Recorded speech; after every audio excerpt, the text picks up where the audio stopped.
you wanted the best, you've got the best podcast. The hottest podcast in the world. The Chris Voss Show, the preeminent podcast with guests so smart you may experience serious brain bleed. The CEOs, authors, thought leaders, visionaries, and motivators. Get ready. Strap yourself in. Keep your hands, arms, and legs inside the vehicle at all times, because you're about to go on a monster education roller coaster with your brain. Now, here's your host, Chris Voss. I'm host Voss here from thechrisvossshow.com. There you go, ladies and gentlemen. Welcome to the big show. We certainly appreciate you guys coming by. As always, the Chris Voss Show is a man that loves you but doesn't judge you, at least not as harshly as your brother does, because he's always been jealous of you being the older, smarter, and better looking one. Wait, am I talking about my life? I am. It sucks to be my younger brother, but that's his problem, not mine. Anyway, he's a wonderful gentleman as well. No, I'm not. I'm just lying. No, I'm not. Maybe I am. I don't know. I don't even know where I'm going. This sounded funny in my head at first, but now it's going nowhere, and it's going to becoming sad and pathetic, like my brother. Anyway, guys, go to goodreads.com/Chris Voss, linkedin.com/Chris Voss. Chris Voss wanted to TikTok you on those crazy places on the internet. There's a lot of family abuse going on here on the show, David. Did you know this is the sort of show you were attending? I had no idea. First of all, let me say one thing. I work in television production, and that opening in that intro was hysterical. It cracked me up. I was laughing until we came into this dual screen. That was incredible. Great production value. So there you go. It goes downhill from here. So that was the high point. So I'm glad you enjoyed it, and it's just all downhill from here. I'm going downhill. It's like slip.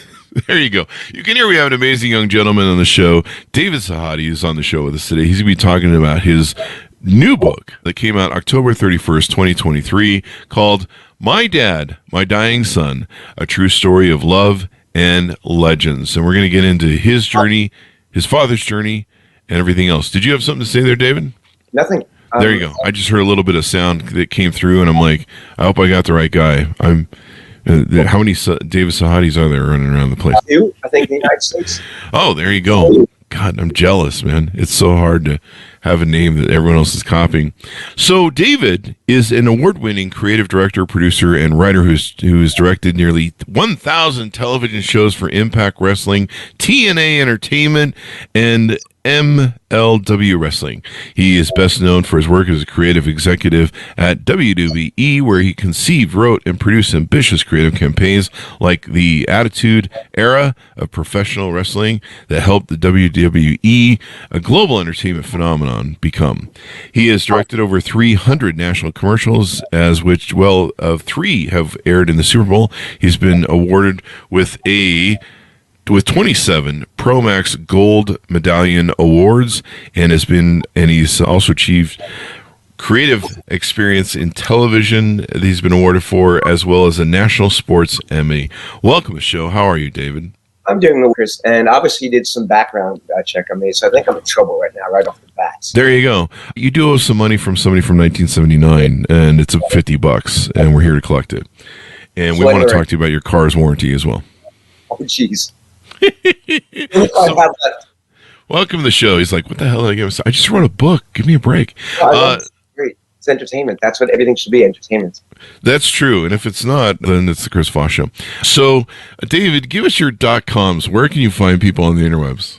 I find people in life. What do you mean by .coms? I mean, I know. So, do you have a website that you support the book with, or people can find out more about you?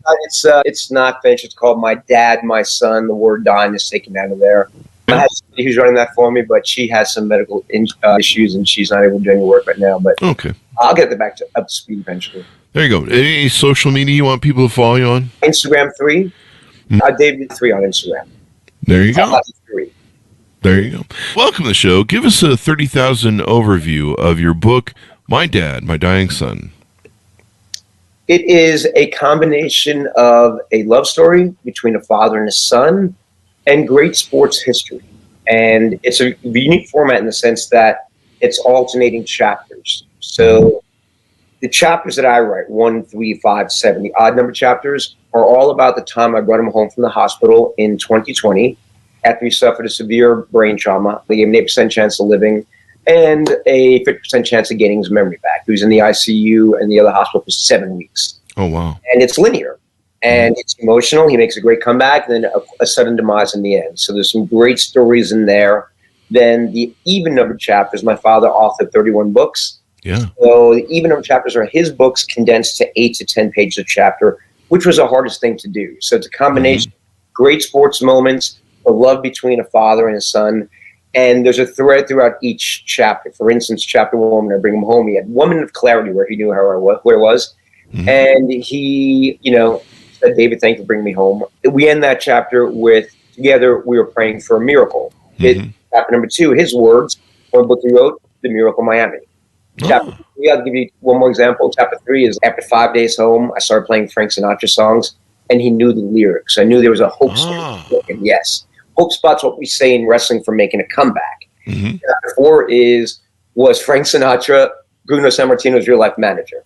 So Frank Sinatra is one of the many people that my dad met. I mean, just a plethora of celebrities. And Willie Mays, Marvin Hagler, Joe Namath, Len Dawson, Al Davis of the other Raiders, Steve Cawthon, the jockey. He lived a wonderful life, but he didn't brag about it, which I love most about him.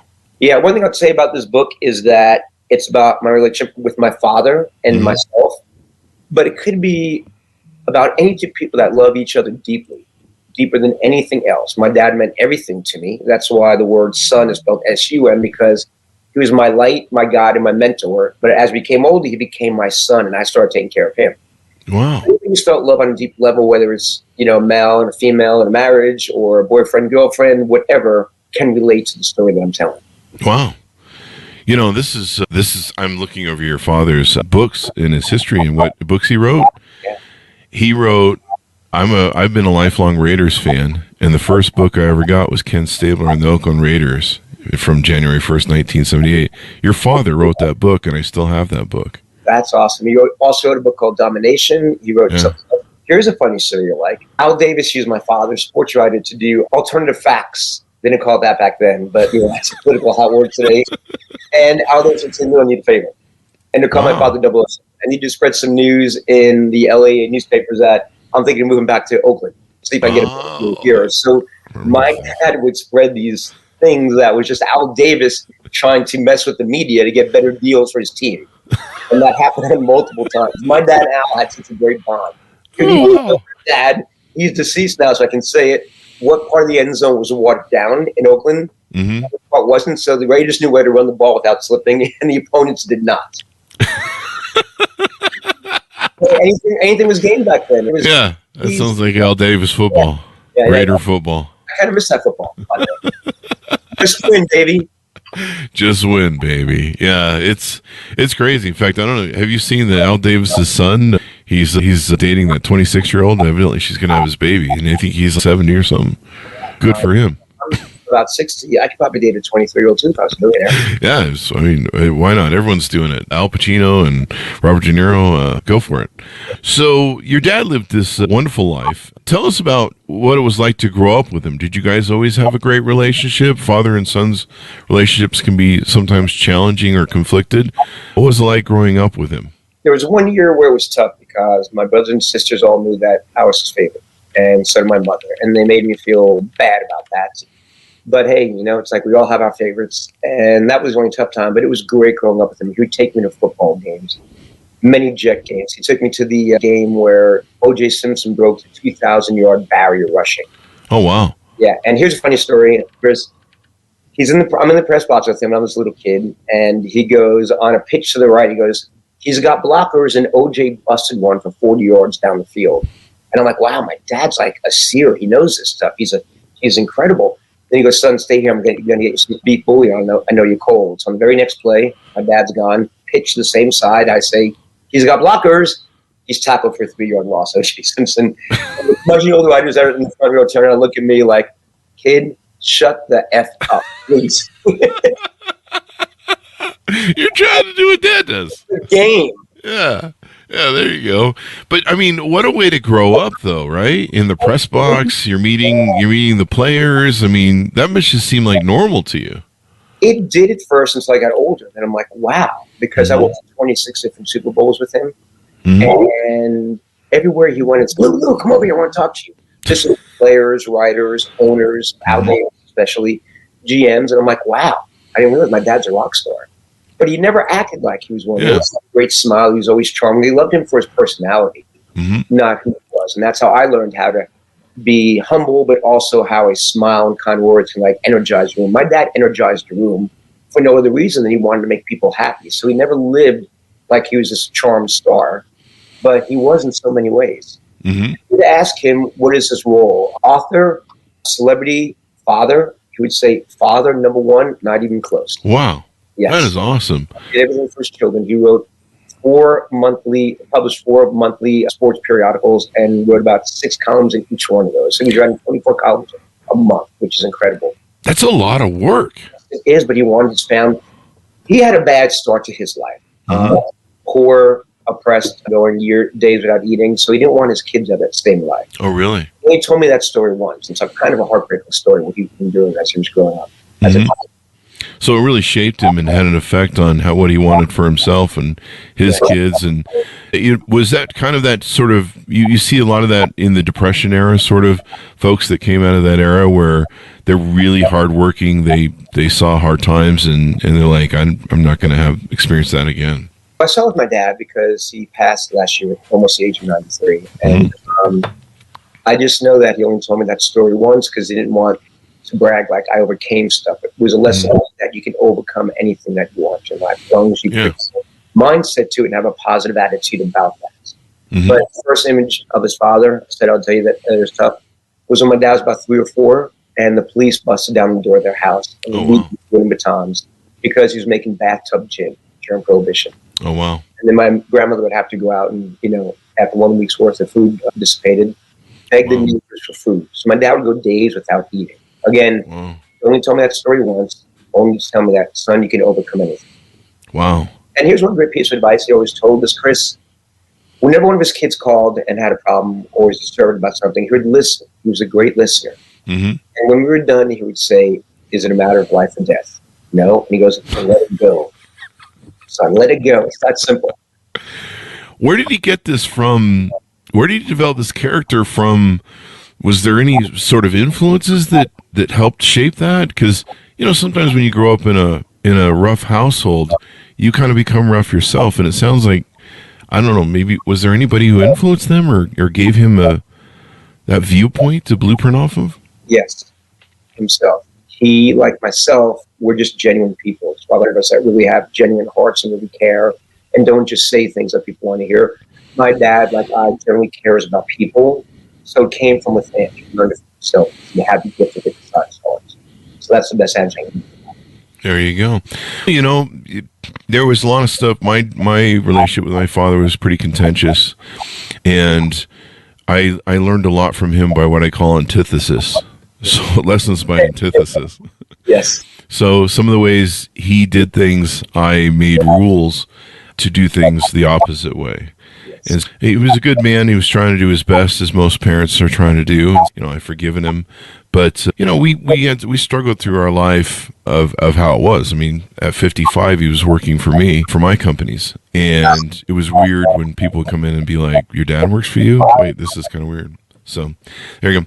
But you had this, so he raised you guys. It sounds like he set a good standard for himself. He built his character. What made him want to get into sports and writing about sports? First of all, he raised his kids right, but my older brother and my sister, have some disdain for him. So that's just how it is with any family.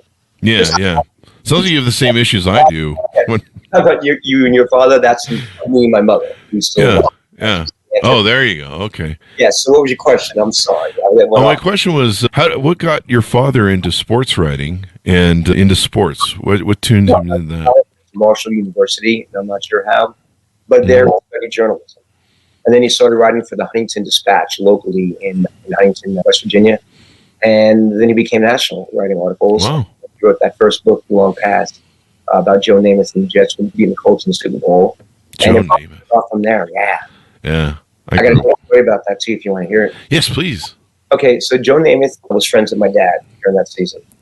And a lot of the nightlife stuff was embellished, obviously, because Joe was kind of like a professional wrestler in football before they had professional wrestlers that were characters.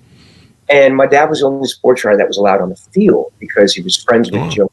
One time in the third quarter, Namath hurts his hand by hitting the helmet of Mike Curtis. Oh. It was second down. Now it's third down. He comes out. They send in the backup quarterback, Dave Briley. The entire team of coaches are on the sidelines if they convert that third down. Well, Namath goes, Lou, I got to work this out. Go down the 15 yards. And he fires a bullet. My dad catches it. And that knocked the wind out of him. And he was able to loft it back. And he fired 5 more. And my dad caught each one because he knew it was the Super Bowl. Wow. The press box, 2 famous writers. One was called Paul Zimmerman. He had binoculars. The other one was Dick Young.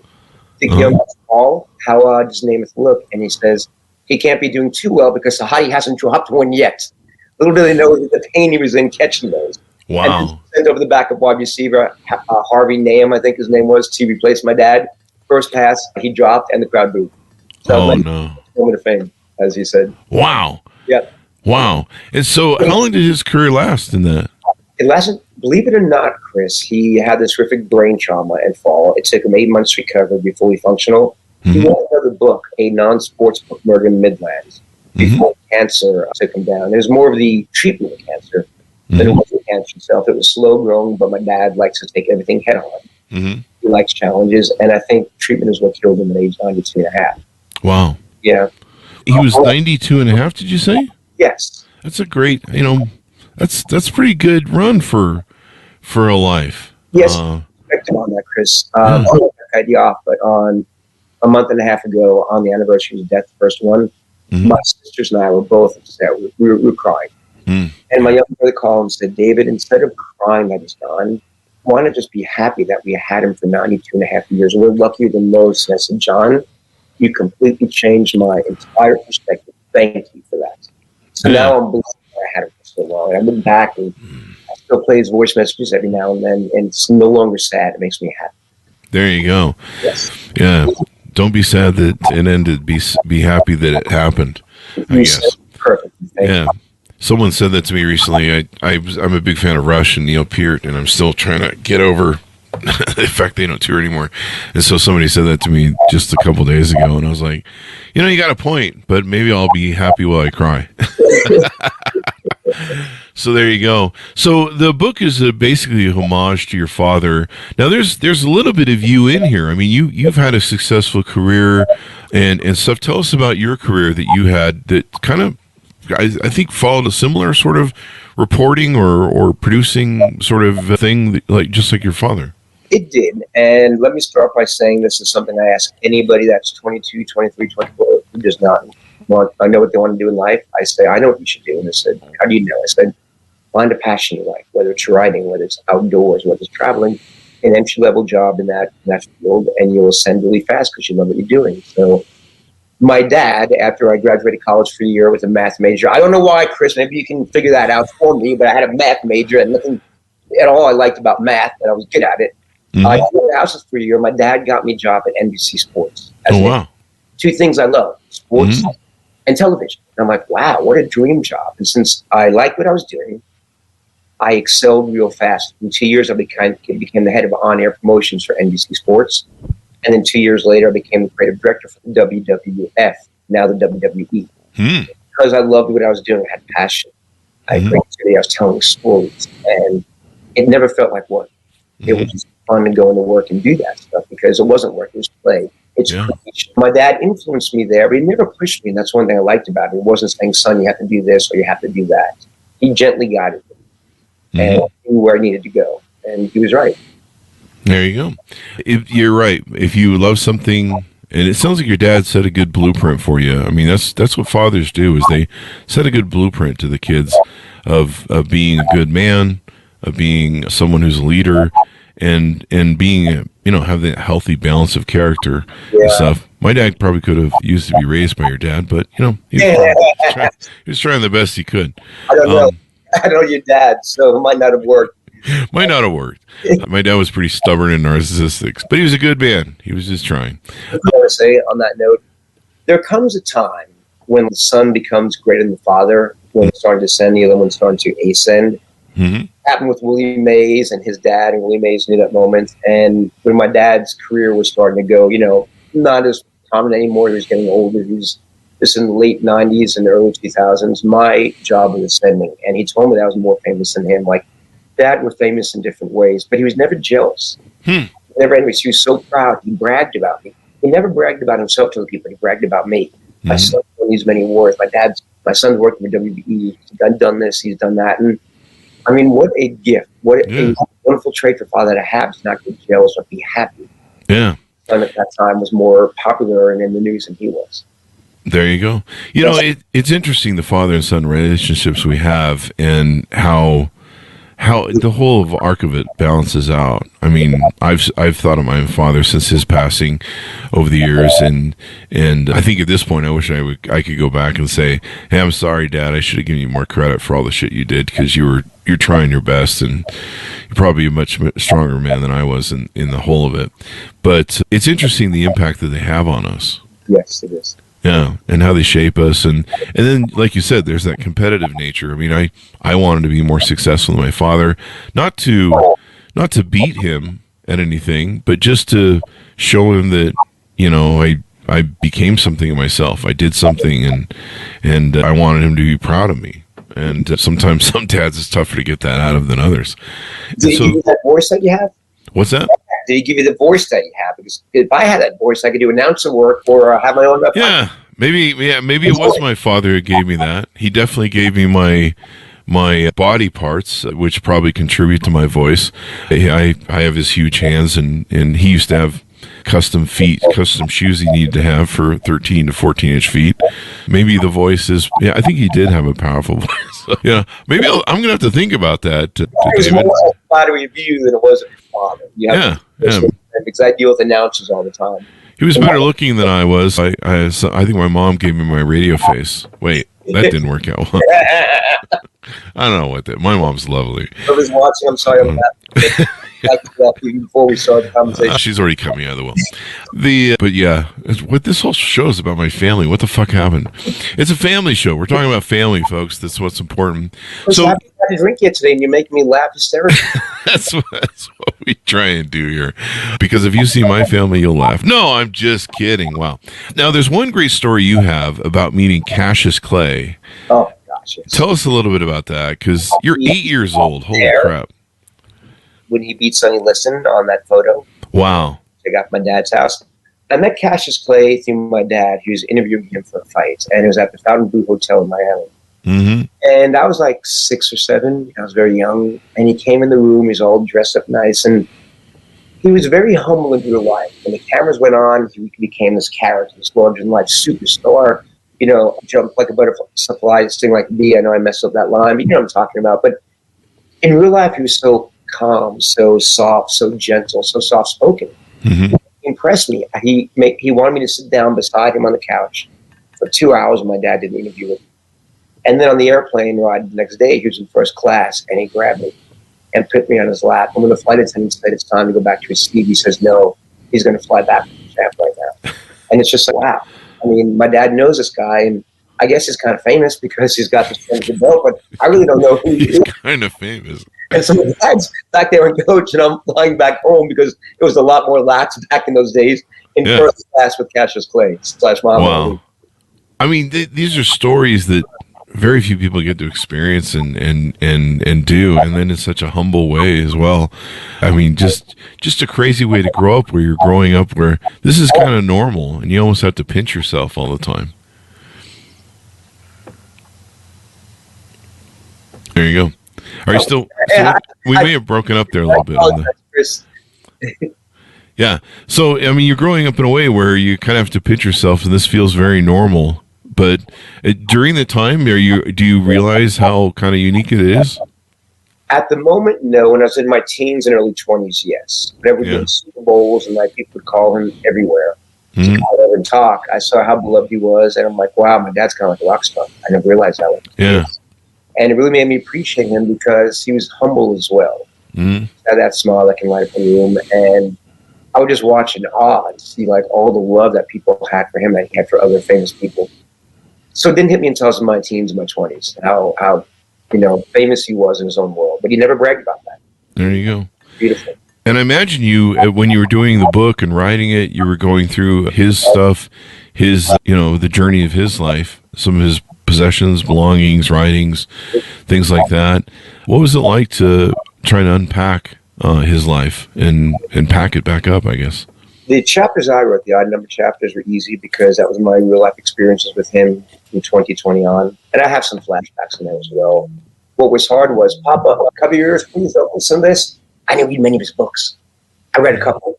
So when I was writing this book, I had to read his books to find out how I condense a book down to 8 to 10 pages per chapter. Wow. Because that's hard. That was the hardest thing, just finding out what I wanted to say. And obviously they're his words, so I would just highlight them. So when it came time to transcribe them, that was easy. But the longest thing I had to do was read each book before I can write in 8 to 10 pages. It's just a beautiful homage to your father. What do you hope people come away with when they read the book? Hopefully they had a parent figure, could be father or mother, that had this bond like I did with my father. Everybody marveled at the bond that we had. It was awesome. Greater than any other father and son, people would say. But it's also a story about love between two people. So what I'd like people to come away with this is it could be a husband and a wife, whatever I said before, children or lovers, whatever, but just respect people while they're still here. Pay homage to them in real life. Funerals mean nothing. That's cadaver. The soul, the spirit is gone. So while you still have them, the ones that you love the most, spend as much time as you can. Cherish them. Be with them. And I made it a point for the last 10 years of my life, and my dad's health issues didn't surface until the last 3 years, that every vacation I took, I went down to Boca Raton, Florida to see my dad. We'd go out to dinner, we'd have drinks, we'd go to the beach, and it was wonderful. But I knew that at that point he was 83, and I didn't have much time with him, even though he looked great. I said, I want to spend every minute I can with my father.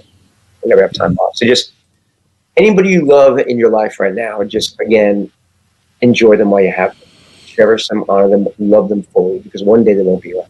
That's very true. And that's important. That's important stuff. When my father started having heart attacks and strokes, and it was starting to really get to the point where he was in and out of hospitals.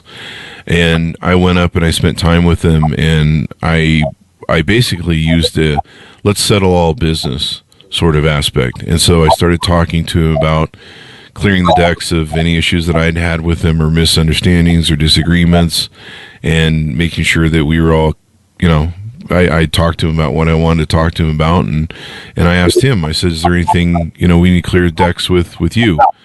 And we settled all our business, we settled all our problems, and kind of apologized to each other. And by the time he went, I felt that we had cleared all the decks, and that we were, and in fact, I called my brother and I said, you really should settle up with Dad and get clearance, because once he's gone, you're not going to be able to have those conversations, and maybe someday you'll mature. Clearly he hasn't. But closure's important, and I'm glad that you got that. I had closure with my dad a long, long time ago. I was blessed that my company let me spend the last 3 months of his life with him every single day, because we didn't think he was dying at first. We thought it was just the effects of the radiation of chemo. And I was blessed to be lying in his bed with him, holding him on the night before he died in the morning. And yeah, it was emotional. I don't want to go into that. I might start tearing up on you, and we're trying to have fun here. It's okay. But I mean, it's important to have closure with anybody that you have a disagreement with in the past. It's so true. And I'm glad that you found closure with your father. Yeah, and I highly recommend people do that. There's some people that believe in afterlife, and they're like, "I'll square things then," and I'm like, "No, you should probably do it before, just in case you're wrong." And it does help.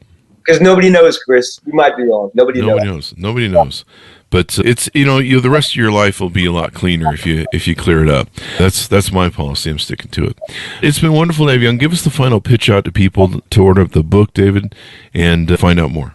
Sure, it's a great journey. If anybody wants to read it, there's some great history in there with sports and celebrities that my dad met, and with myself as well in pro wrestling. But again, it's also a love story between two people that really cared about each other, and it was genuine. And I guess, Chris, man, I'm going to repeat myself, but again, just if there's somebody in your life that you love dearly, don't make excuses not to go see them. Be with them as much as you can. It's important. You'll have regrets. I'm sad my dad is gone. Very sad, but I have no regrets. I never spent enough time with him. and that we didn't have the greatest, life, especially the last 10 years together. Mm-hmm. It's important. So I guess that's what I want people to take away with this book. And again, it's not just about my father and me. You can identify anybody in the story I'm telling about myself and my father. Mm-hmm. Just, live life every day the fullest and love everybody the fullest. Don't hold back. There Don't you say go. things when you're at a funeral that you want to tell people when you didn't tell them in real life. Tell them in real life. That's why I don't do funerals. Because I've made peace and I've given my homage in real life. I don't do it when somebody's in a casket. That's true. You got to do it when they're alive and capture those moments and appreciate people. I mean, Absolutely. it's one of those things where you don't know what you have until you don't have it, and it can make all the difference. So thank you very much for coming to the show. We really appreciate it, David, and sharing this wonderful story of your father. Thank you so much for having me. This was a pleasure. I really mean that. There you go. Cracking me up so much before you got on air, dude. Thank you for that. I needed that. That's what we do on the show. We have some laughs, and if we're not stupid, we're funny, and if we're not funny, we're stupid, or vice versa, or sometimes we just suck. So there's that sometimes too. I'm going to see it today. I don't know. I'll watch it back later on YouTube. I'll find it somewhere. But yeah. There you go. Well, I offended half my family. It'll probably be funnier after when I get hate mail. I don't read his books either, so he might have heard some now. There you go. Such an amazing story and amazing life, my friend. Thank you for sharing it. Give us any .coms or social media you want people to go to find out more about you. Sure. I'm on Facebook, David Sahadi. I'm on Instagram. I use that the most. It's Sahadi. You can just Google my name, David Sahadi, and find my social media accounts right there. There you go. Yeah. Thank you, David, for coming to the show. Amazon.com. Everybody wants to purchase it. Amazon.com. Just put in my name on search or the title of the book, and you'll find it right there. There you go. And there'll be a link for it on the Chris Voss show as well. Oh, awesome. Thank you, Chris. There you go. Order up the book, folks, wherever fine books are sold, called My Dad, My Dying Son, a true story of love and legends, definitely inspiring, and maybe it'll help you appreciate your dad some more or the relationship you had with him. Thanks so much for tuning in. Go to goodreads.com/Chris Voss, LinkedIn.com/Chris Voss. Chris Voss, one of the TikTok and all those crazy places on the internet. Be good to each other. Stay safe. We'll see you next time. And that should have us out.